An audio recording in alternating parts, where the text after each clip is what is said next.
Yeah, Yeah. I get the I get the best shopping market available because I can ride everything. And I've had bikes where it's like I'm on the test ride. It's like I can't wait to get off the shop because this thing is so uncomfortable. Yeah. Yeah, that's crazy, man. I also have Um, to take into consideration these bikes are set up for that person. Um, true.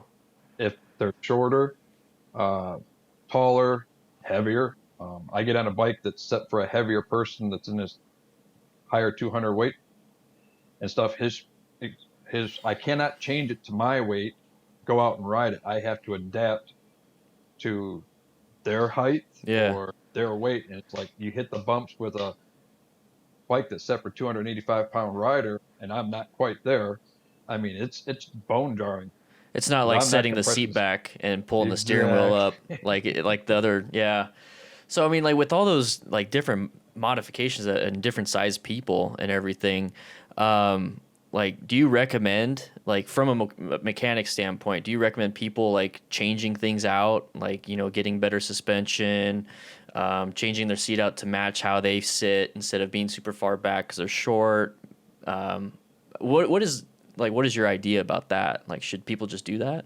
Would it It's mess you probably up? down the same line as you as an instructor for rider safety. You do not want to ride a bike that is uncomfortable. Okay. Um, Yeah, you're going to definitely. be you're going to be agitated. You're going to be tense, and tense riders fall crash sooner than relaxed riders. Hmm.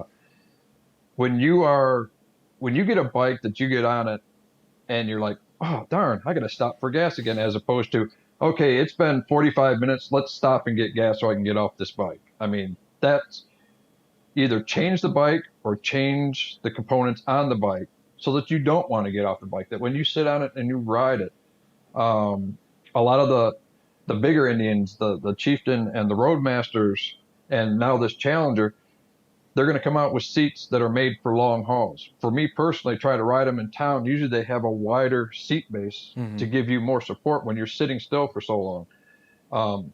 When you're in the city and you keep putting your feet down for stoplights and turns and braking, it cuts into my leg and it's Yeah. uncomfortable. But if I was to go down a highway for a 205 mile an hour, 250-mile trip, it'd probably be great. Yeah. Yeah. So Have you told people like have they come in, they're like, "Man, like I'm here for my tires," but they just maybe say something, hint at you that this is just uncomfortable. Like yes, can it's like do you guys have a different seat or do you have different bars? Could you do this? Or this is my idea. Like do you walk them through that too or do you recommend? Like do you we literally tell them? recommend. Um, 9 times out of 10, our downfall are forums where Yeah. the internet experts have done all the research and they know a guy at Dunlop or they know a guy at Indian or they know a guy at Power Commander and they have all this information and that's what I want. And I've seen people do it before and it didn't work out too well. And I warn them, I was like, I've seen this before, it didn't work out too well. Oh, well, I know. It's like, you're the customer and you are always right, and I will go behind that. Yeah. So yes, it happens. A lot of people, and I don't know if it's my position or my personality. I had a customer come in, Scott, what do you think of this air cleaner? And I looked at it, and I probably should have thought a little bit before I said anything. I looked at it, I was like, that is the ugliest thing. I would never put that on my bike. He's like, well, I think it's cool. And it's like, that's your personality. You go ahead. And management got a little upset with me. You can't say that. It's like he asked me, I gave him my opinion. Yeah. And a lot of my customers, they know they're going to get the truth. It may not be what they want to hear, but they get the truth from me, at That least my opinion. there's something to be said And about that. There's yes, definitely something to be said about that. um, I'm not a salesman by any means. I am a safety conscience technician. I want you back. I want you to say, I want to say, I prefer, as tire brands go, I prefer Dunlops. Okay. That also comes from the sport bike world. I always liked Dunlop. Okay. Not to say that I haven't tried other brands and got exceptional wear out of them. My problem was with one brand, but I had in a sport bike, you get 5,000, maybe 6,000 out of a rear tire and close to 8 to 10 on a front tire on a sport bike.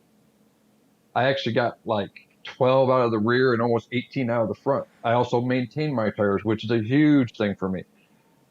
People on these Indians, on most of them, they have tire pressure monitors on them. With Okay. as soon as it rolls, you will get a triangle with an indicator in it that says you have low pressure. Customers come in and says, "Yeah, I might need a little air." Every time I take off, my low tire light comes on. But after I ride it about 10 miles, it goes away. Yeah, he heats up a little Yeah, bit. and it Yeah. expands and puts Yeah. the right amount of air in there. If you look in your manual, it says fill it to 36 in the front cold, not after you've ridden 10 Yeah. miles. And I've had people say, "Well, do I check them after?" No needs. You have heat in them now. Yeah. The air pressure has varied. Should I do nitrogen?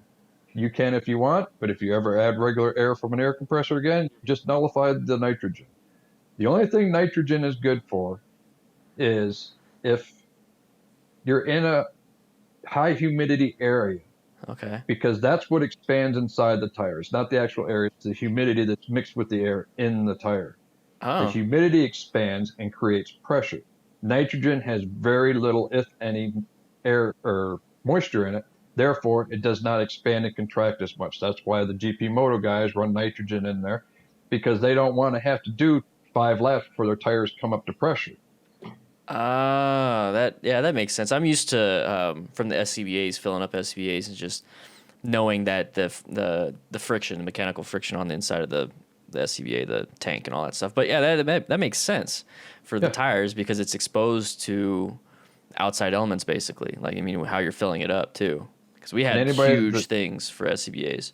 yeah. And the way you know is when anybody puts nitrogen in tire, they put green twist caps on, and then you know. So if somebody rolls in and says, "Hey, I need tire air in my tires," and I look down and I say green, I say, "You got nitrogen in there." And he's like, "Yeah." It's like, if I put my air in there, it's going to nullify the nitrogen. Yeah. Oh, well, maybe I'll just swing by whoever did it and get it taken care of. It's like, that's probably a good idea.